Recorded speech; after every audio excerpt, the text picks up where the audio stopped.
दिलदार पाकिस्तान की पॉडकास्ट में शहजादी का प्यार भरा आदाब। सिलसिलावार बातचीत कायदे आज़म मोहम्मद अली जिन्ना पर हम कुछ हफ्तों से आपके साथ शेयर कर रहे हैं।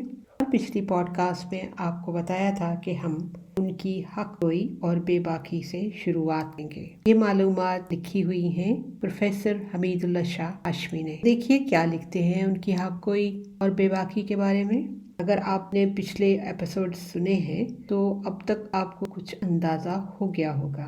लिखते हैं, मिसेस जिन्ना का अंदाज़े गुफ्तगू बड़ा दिलकश था। दौराने गुफ्तगू वो लताफत और बज़ला संजी के दरिया बहा देती।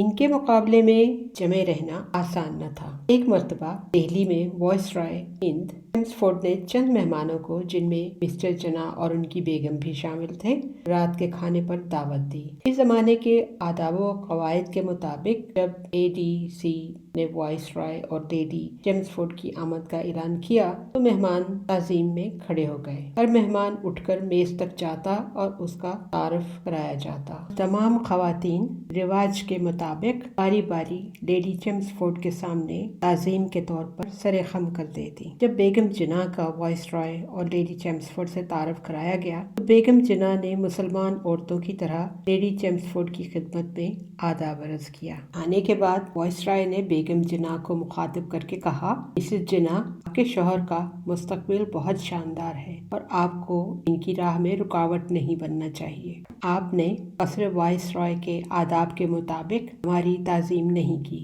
रूम में आपको रोमन जैसे आदाब अख्तियार करने चाहिए। बेगम जिन्ना ने मुस्कुराते हुए बेबाकी से कहा, जनाब, मैंने आम आदाब का लिहाज किया है। आप हिंदुस्तान में हैं, मैंने एक हिंदुस्तानी खातून की तरह आपको ताज़ीम दी है। वायसराय इस जवाब पर शर्मिंदा सा हो गया और कायदे आज़म बहुत खुश हुए। उनकी बीवी हिंदुस्तान के सबसे बड़े और बाख्तियार शख्स से हक गोई और बेबाकी से पेश आई। वायसराय हिंद लॉर्ड रेडिंग से कायदे आज़म के बहुत अच्छे मरासम थे। लॉर्ड इनकी सलाहियत, दयानतदारी और फर्जशनासी की हद इज्जत करता था। लॉर्ड रेडिंग ने उन्हें हाई कोर्ट के जज और वायसराय की काबीना में वजीर कानून बनाने की पेशकश की। कायदे आज़म ने इन दोनों पेशकशों को रद्द कर दिया। बाद में लॉर्ड रेडिंग ने इनसे कहा, क्या वो सर का खिताब पसंद करेंगे?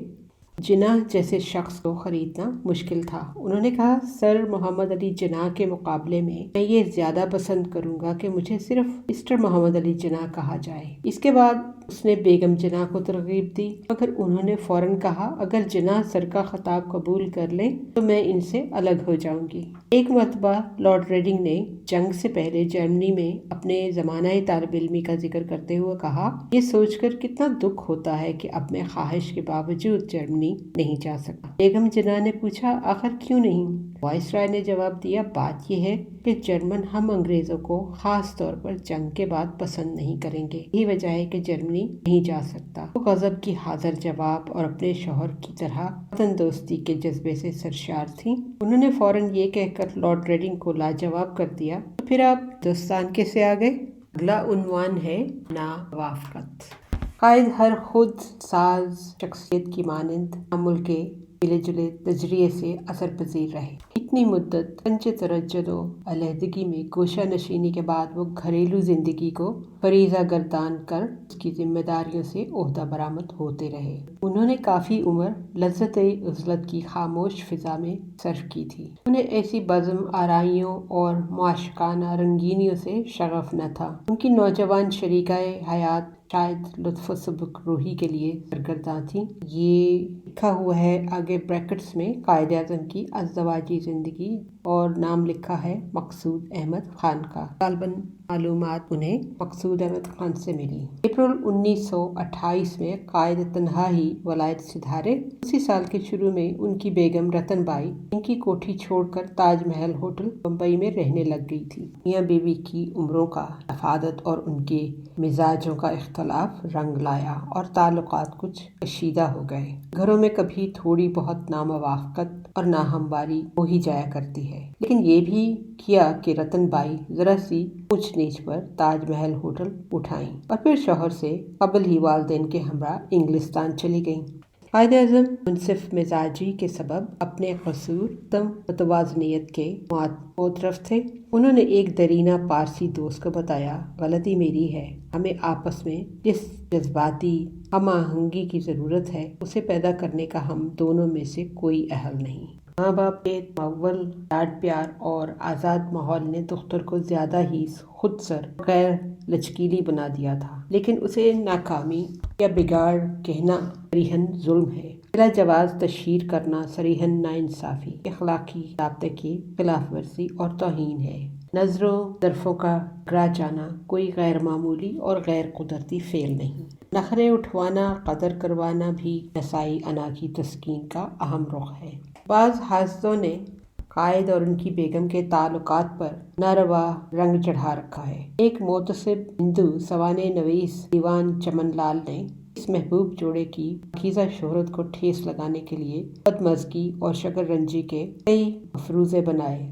حالانکہ واقعہ اتنا ہے کہ قائد اعظم برطانیہ تشریف لے گئے تو بیگم کی طبیعت پہلے سے ناساز تھی، شاید آب و ہوا راس نہ آئی، وہاں اور بھی علیل ہو گئیں تو علاج کے لیے انہیں فرانس جانا پڑا۔ جب قائد کو پتہ چلا تو آتے ہی انہوں نے مشاہدہ و مشورہ کے بعد معالج و مطب کو بدل دیا۔ جب بیگم جناح پیرس کے ایک نرسنگ ہوم میں داخل ہوئیں تو کسی آرام دہ قیام گاہ کی بجائے قائد نے وہیں ٹھہرنے کو ترجیح دی۔ وہ اہلیہ کی بستگی کے تمام سامان مہیا کرتے، یہاں تک کہ ان کے ساتھ وہی پرہیزی غذا کھاتے جو ڈاکٹروں نے مریضہ کے لیے تجویز کر رکھی تھی۔ اس طرح نہ صرف باہمی محبت بڑھتی بلکہ یہ یقین آفرینی بھی لازمی تھی کہ انہیں کوئی ایسا مہلک عارضہ لاحق نہیں جو ذہن یا تن پر برا اثر ڈالے۔